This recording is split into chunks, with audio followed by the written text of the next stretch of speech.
ensina onde encontrar a fonte de esperança. Apenas saber que existe essa fonte já é uma boa notícia. Você vai saber qual é a mensagem do Evangelho, a boa notícia de Deus. Amados irmãos, queridos ouvintes, nós vamos nesse momento convidá-lo a abrir as Escrituras em 1 aos Coríntios, capítulo 3, versículos de 5 a 10. 1 aos Coríntios 3, de 5 a 10. O tema que iremos trazer nesta manhã é os líderes que Deus usa. Os líderes que Deus usa. Vamos ler o texto. Quem é Apolo e quem é Paulo? Servos por meio de quem crestes, e isto conforme o Senhor concedeu a cada um. Eu plantei, Apolo regou, mas o crescimento veio de Deus, de modo que nem o que planta é alguma coisa, nem o que rega, mas Deus que dá o crescimento. Ora, o que planta e o que rega são um, e cada um receberá o seu galardão segundo o seu próprio trabalho. Porque de Deus somos cooperadores, lavoura de Deus, edifício de Deus sois vós. Segundo a graça de Deus que me foi dada, lancei o fundamento como prudente construtor, e outro edifica sobre ele. Porém, cada um veja como o edifica. Amém. Meus queridos irmãos, como é do conhecimento de vocês que são assíduos com o nosso programa de rádio, estamos atualmente expondo a primeira carta aos Coríntios. E a essa altura de nossa exposição, em 1 Coríntios, nós já sabemos perfeitamente que um dos graves problemas naquela igreja entranhava-se nos relacionamentos mal sucedidos, o que atestava uma falta de amor naquela igreja. Em toda a carta, vocês já podem perceber isso claramente, em toda a carta Paulo foca essa questão que precisa ser tratada, precisa ser resolvida para que estes irmãos deixem de ser meninos em sua fé e se tornem cristãos maduros, com vistas a receberem alimento sólido.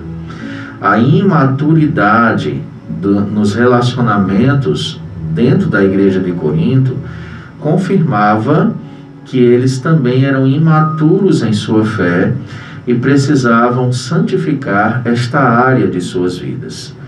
E nós sabemos que aquelas divisões que surgiram estavam relacionadas com uma atitude errada da igreja para com os seus líderes.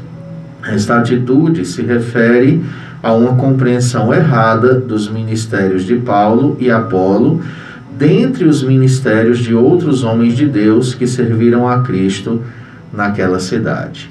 Isso significa que alguns irmãos estavam se vangloriando de serem seguidores de um líder em detrimento do outro líder. E aí Paulo faz questão em toda a carta de mostrar que esses líderes que por ali passaram, eles tiveram dons diferentes, eles tiveram propósitos ministeriais, aspectos ministeriais diferentes, porém tiveram o mesmo propósito, que é conduzir a igreja nos caminhos do Senhor. E aí Paulo faz questão nessa parte da carta de destacar que ele e Apolo não foram opostos entre si, muito pelo contrário, ambos eram cooperadores da mesma causa do reino de Deus e que se esforçaram, cada um com o seu dom, para que a igreja recebesse o alimento devido e assim ela pudesse nascer em Cristo Jesus e também crescer em Cristo Jesus. Diante disso, como o nosso tempo ele é um tempo breve aqui no nosso programa, nós vamos tratar a primeira de pelo menos 5 questões que estão relacionadas aos bons líderes à luz desse texto que nós acabamos de ler da primeira carta aos Coríntios. Há 5 questões gloriosas aí sobre uma liderança saudável, uma boa liderança, mas por questão de tempo, eu irei me ater apenas à primeira dessas questões hoje, deixando as 4 últimas para o próximo domingo, se assim o Senhor nos permitir. Então, a primeira característica que eu gostaria de destacar é que bons líderes são servos. Se tem algo que a Igreja do Senhor na terra necessita, dentre outras coisas, é de uma boa liderança. E uma boa liderança, ela tem uma característica serva, ou seja, ela tem prazer em servir ao rebanho e não em usufruir do serviço do rebanho. É comum e é natural que todos nós gostemos bastante de sermos servidos, mas deveríamos também apreciar servir uns aos outros. E a exemplo do ministério de Cristo, Cristo declarou que não veio para ser servido, mas para servir e dar a sua vida em favor de muitos, dar a sua vida pelas suas ovelhas, pelo seu rebanho, pelos seus escolhidos. Se nós desejamos ser bons líderes no rebanho de Deus, nós precisamos ser líderes servos. Se nós precisamos e de fato devemos orar pelas nossas lideranças, uma das petições é que conceda aos nossos líderes um coração de servo. Então, em primeiro lugar, bons líderes são servos. Lemos no verso 5. Quem é Apolo e quem é Paulo? Servos por meio de quem crestes, e isto conforme o Senhor concedeu a cada um. Queridos, nesse ponto da carta, Paulo se coloca ao lado de Apolo como alguém que desfruta com ele de uma mesma condição. E essa condição é a de servo por meio de quem os coríntios haviam crido em Deus. Paulo e Apolo não se colocam como senhores da igreja ou donos dela, mas como servos que simplesmente foram utilizados pelo verdadeiro Senhor Jesus para que estes irmãos fossem trazidos ao Evangelho. A igreja só possui um Senhor, um dono, e esse Senhor, dono e cabeça da igreja é Cristo Jesus. Os ministros do Evangelho, os pregadores da palavra, diáconos, presbíteros, aqueles que estão nas linhas de frente, cooperando para o progresso do reino de Deus, eles são liderança serva. E é isso que precisa brotar com mais intensidade em todas as igrejas dessa nossa nação. Líderes que queiram gastar-se, doar-se pelos seus rebanhos. Um importante comentarista das Escrituras, Simon Kistemaker, renomado professor emérito do Reformed Theological Seminary, PhD pela Universidade Livre de Amsterdã, ele comenta muito bem esse versículo ao dizer que um líder não é ministro de uma igreja em particular, mas ministro do Evangelho de Cristo. É Cristo quem o envia para ministrar como servo do povo de Deus.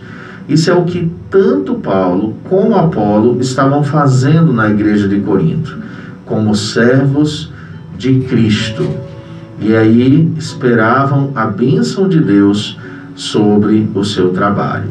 Em 1 Coríntios 4, verso 1, Paulo escreveu: assim, pois, importa que os homens nos considerem como ministros de Cristo e despenseiros dos mistérios de Deus. Irmãos, Paulo e Apolo chamam a si mesmos de servos para remover qualquer ideia errônea de que eles fossem líderes rivais e que estivessem agindo cada um da sua própria maneira. Eles são, na verdade, servos de Cristo. E aí, um outro detalhe muito importante é que Paulo se refere a si e a Apolo na terceira pessoa e não na primeira, porque o foco do ministério deles era de fato a glória de Cristo. Aqui não há qualquer espaço para o culto à personalidade, hoje tão presente nas mega igrejas de nosso país. Nenhum obreiro cristão deve ser idolatrado.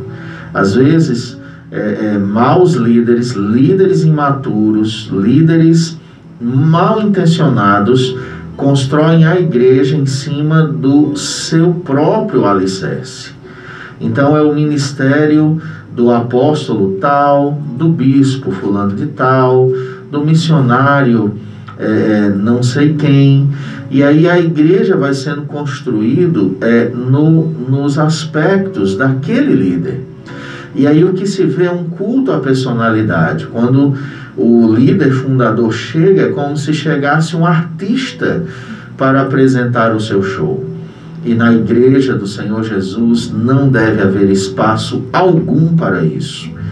Nós não somos chamados para sermos vistos ou para estarmos em destaque, no sentido de que a igreja funciona em cima do nosso nome.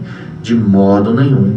A igreja verdadeira, ela não está alicerçada sobre o nome de homens, mas ela está alicerçada sobre o nome de Cristo Jesus. Cristo é a rocha da igreja.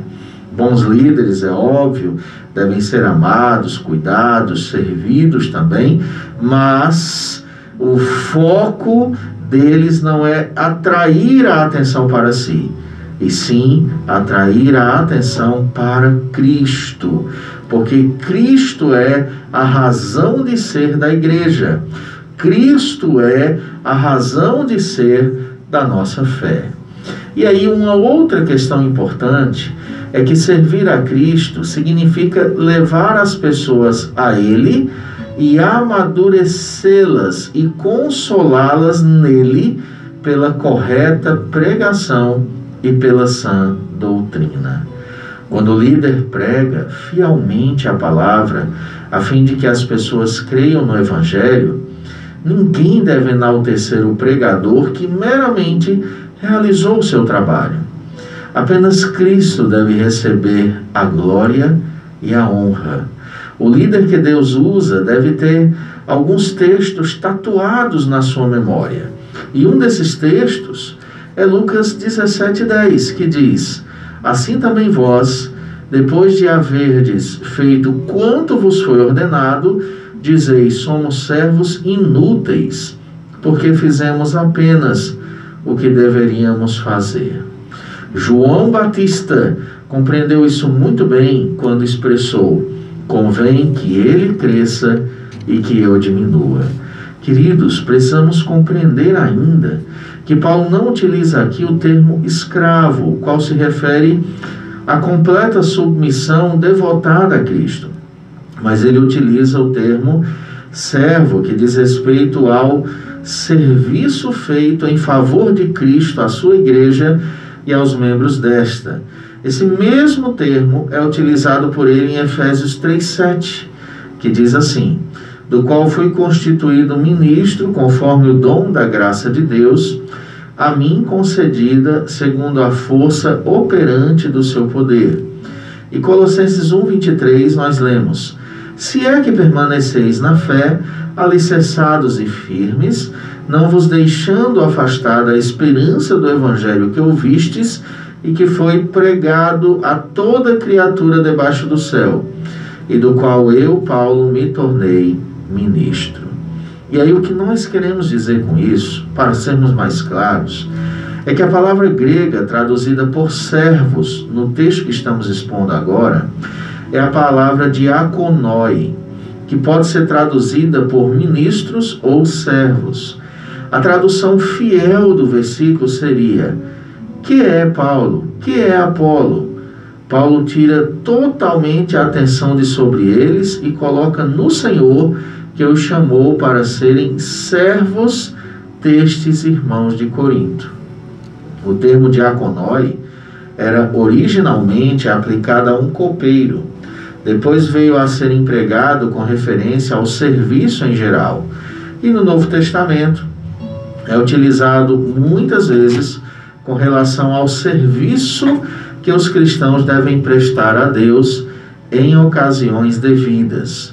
E ele foi aplicado a uma das ordens regulares do ministério, os diáconos. Mas este não é um exemplo desse uso, é uma palavra que salienta o caráter modesto do serviço prestado. Consequentemente, ela ridiculariza a tendência de atribuir muita importância aos pregadores. Afinal de contas, quem colocaria um servo sobre um pedestal? Então esse versículo ele se constitui num duro golpe na moderna prática do culto à personalidade, muito presente em algumas das grandes denominações desta nação. Queridos, nós não fomos chamados para sermos ovacionados pelos rebanhos, mas para servir aos rebanhos. O nosso papel é lavar os pés da igreja, é servir a igreja. O líder, seja ele pastor, presbítero, ou no caso de Paulo, apóstolo, é alguém cujo firme desejo do coração é servir ao Senhor com todo prazer e alegria, pois servindo ao Senhor, servimos a noiva de Cristo, servimos a igreja do Senhor, e aí somos mordomos nesse sentido. E aí eu quero fechar esse entendimento desse primeiro ponto, deixando os demais para o próximo domingo, é que não se consegue jamais apacentar bem o rebanho do Senhor se não tivermos uma condição servil. O que impressiona bastante é que Paulo diz isso a uma igreja dividida, que rejeita seu ministério apostólico e que possui alguns líderes arrogantes. Eu creio que aqueles que, como eu, apacentam o rebanho do Senhor, devem empreender esforços para agirem semelhantemente para com aqueles que lhes foram confiados, sabedores de que seja Apolo, seja Paulo, seja quem for, que estiver à frente do rebanho, ele está ali para liderar servilmente, ou seja, para liderar cuidando, apacentando e servindo ao rebanho do Senhor. O que devemos fazer, pastor, como igreja do Senhor? Orem para que Deus conceda a cada líder que ele levantar um coração servil, um coração disposto a dedicar-se às ovelhas de Cristo com amor e sinceridade. A igreja necessita de líderes que a apacentem com amor sincero. Que Deus te abençoe nesse domingo de manhã. Vamos orar. Senhor, muito obrigado, porque o Senhor tem levantado muitos homens, muitos líderes, muitas pessoas para estarem à frente da tua igreja, cuidando do rebanho que tu compraste com o teu sangue. Peço ao Senhor que levante cada vez mais bons trabalhadores para a tua seara, homens de Deus que queiram servir e cuidar do rebanho do Senhor. Assim oramos, em nome de Jesus. Amém.